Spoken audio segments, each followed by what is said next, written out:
சிவாய தில்லை நடராஜர் போற்றி. வணக்கம். நான் உங்கள் காசு, முனைவர் கா சுந்தரமூர்த்தி. பிள்ளைகளின் பெருமைகளை எல்லாம் பார்த்தோம். இன்று நம் பிள்ளைகள் நம்மை விட கல்வியிலும் அறிவிலும் ஆற்றலிலும் சிறந்தவர்களானார்.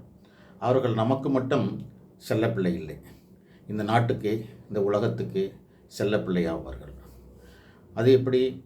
நான் பெற்று வளர்த்து ஆளாக்கிய என் பிள்ளை எப்படி உலகத்துக்கு செல்லப்பிள்ளை ஆவார்கள்? எப்படி என் பிள்ளையை உலகத்து மக்கள் போற்றுவார்கள், அவனை பார்த்து மகிழ்வார்கள் என்று ஒரு கேட்க தோன்றும்.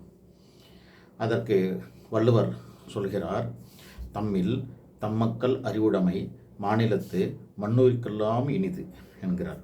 அதாவது நம்மை விட அறிவிலும் ஆற்றலிலும் சிறந்த பிள்ளை அவனுடைய அறிவாலும் ஆற்றலாலும் மிகப்பெரிய பணியை செய்து உலக மக்களுக்கு, நாட்டு மக்களுக்கு பயன் தரக்கூடிய சில கண்டுபிடிப்புகளையோ சில சேவைகளையோ செய்திருந்தால் நம்மை விட இந்த உலக மக்கள் அவனை போற்றுவார்கள், அவனை கண்டு மகிழ்வார்கள். அதுதான் அந்த குறள். மீண்டும் சொல்கிறேன், தம்மில் தம்மக்கள் அறிவுடைமை மாநிலத்து மண்ணுயிர்க்கெல்லாம் இனிது. இப்போது அதுக்கு ஒரு உதாரணம் சொல்கிறோம். நம்ம அப்துல் கலாம் ஐயா அவர் நம்ம நாட்டுக்கு செய்த சாதனை நமக்கு எல்லாம் தெரியும். அதனால் நம் நாடு பெருமை பெற்றது, உலகமும் அதை கண்டு வியந்தது.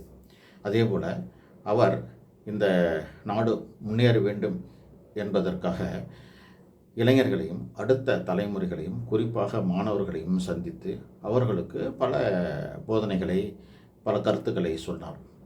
அவருடைய கனவு இந்த நாடு முன்னேற வேண்டும், முன்னேற்றமடைந்த நாடாக வளர வேண்டும் என்ற அவருடைய கனவு நமக்கு அனைவருக்கும் தெரியும். அதை கண்டு நாம் வியக்கிறோம். அதை கண்டு இந்த நாடு அவரை போற்றுகிறது, மகிழ்கிறது. அதே போல் இரண்டாவதாக நாம் இன்றைக்கு இந்த தொலைத்தொடர்பு பற்றி நமக்கு ரொம்ப ரொம்ப அட்வான்ஸாக போயிருக்கோம். ஒரு காலத்தில் இது முதல்ல ஒரு இடத்துல இன்னொரு இடத்துக்கு ஒருத்தரை பேசணுன்னா, ஒருத்தரை காண்டாக்ட் பண்ணணும்னு சொன்னால் வைரம் மூலிமா தான் டெலிஃபோன் முதல்ல கண்டுபிடிச்சார். அந்த டெலிஃபோன் முதல்ல கண்டுபிடிச்சவர் யாருன்னா அலெக்சாண்டர் கிரஹாம் பெல். அவர் தான் ஒயர் கம்யூனிகேஷன் கண்டுபிடிச்சார். அப்புறம் அதுக்கடுத்து ஒயர்லெஸ் கம்யூனிகேஷன், அதுக்கடுத்து பல மடங்கு அது வளர்ந்து இன்றைக்கு ஒய்ஃபை அளவுக்கு நம்ம வந்துட்டோம்.